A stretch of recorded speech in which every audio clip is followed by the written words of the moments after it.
अस्सलाम वालेकुम dear viewers. इस वीडियो में हम आपके लिए इकोनॉमिक्स बीजी फर्स्ट सेमेस्टर का प्रीवियस ईयर क्वेश्चन पेपर लाए हैं। तो इसलिए आपसे रिक्वेस्ट है कि हमारे यूट्यूब चैनल को सब्सक्राइब करें, इस वीडियो को लाइक करें, इस वीडियो को अपने फ्रेंड्स के साथ भी ज़रूर शेयर करें और जल्दी से हमारे 10K की फैमिली को कंप्लीट करवा दें।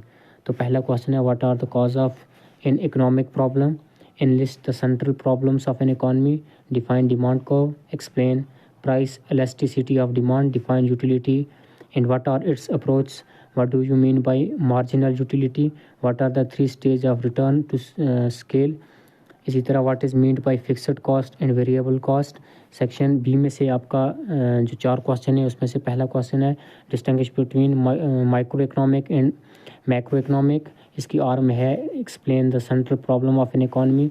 इसके बाद 10th क्वेश्चन है, what do you understand by the term demand, explain the factor which determine demand। इसकी आर में है, explain the concept of price elasticity of demand, give the factor that determine the price elasticity of demand। उसके बाद discuss the law of diminishing marginal utility। इसकी are में है, explain the law of equal marginal utility। 12th question है, what is revenue, distinguish between total revenue, average revenue and marginal revenue।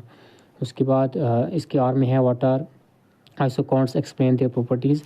और last section C में से आपका जो पहला क्वेश्चन है वो है, व्हाट इज़ प्रोडक्शन। इसी तरह पॉसिबिलिटी को, व्हाट इज़ प्रोडक्शन पॉसिबिलिटी को explain it with the help of A schedule and diagram, explain and illustrate the law of demand. What is indifference को, एक्सप्लेन इट्स ये 15 है, what is indifference curve, explain its properties, state and explain the law of variable proportional with the help of A diagram. ये था economics का paper जो हमने आपके साथ शेयर किया। शुक्रिया।